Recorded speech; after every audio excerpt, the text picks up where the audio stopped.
Praise the lord. ఈరోజు ఒక టాపిక్తో నేను మీ మధ్యన వచ్చిన్నాను. కొన్నిసార్లు మన జీవితంలో మంచి చేసేవారు చాలా తక్కువగా ఉంటారు, కానీ చెడు చేసేవారు మన జీవితంలో మన చుట్టూగా ఎక్కువ ఉంటారు. సో అలాంటప్పుడు మనం ఏం చేయాలంటే, చెడును చేసేవారిని వాళ్ళని కాసిచ్చిన వాళ్ళని 10 రూపాయలు చెడినా కూడా వాళ్ళని వదిలిపెట్టేసేయాలి. అదే నీ వెల్ విషర్స్ కోరేవాళ్ళు, నీ ఒక బైబుల్ రీతిగా కానీ ఆత్మరీతిగా కానీ ప్రీచువల్ నిన్ను ఎంకరేజ్ చేసేవాళ్ళు, మోటివేషన్ చేసేవాళ్ళు ఉంటే వాళ్ళని 100 రూపీస్ పెట్టి కూడా వాళ్ళని కొన్ని ఆ ఫ్రెండ్షిప్ని పెట్టుకోలేదు. ఈ కాన్సెప్ట్ మనం బైబిల్లో యాడ్ చూస్తామంటే ఆది కాండము అబ్రహాం టు లూతు.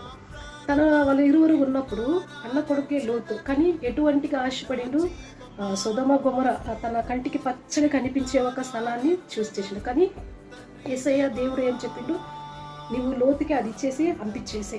అలానే మన జీవితంలో కొన్ని విషయాలు అలానే చెడు నీ కోరుతూ ఉండే వాళ్ళైతే నీ చెడు కోరే వాళ్ళని వదిలి కాసిచ్చి కూడా వదిలిపెట్టాలి. అదే మంచి విషయాలు అయితే వాళ్ళని కాసిచ్చి కూడా కొనుక్కోవాలి. ఫర్ ఎగ్జాంపుల్ బైబిల్లో అబ్రహాము లోతుని గురించి.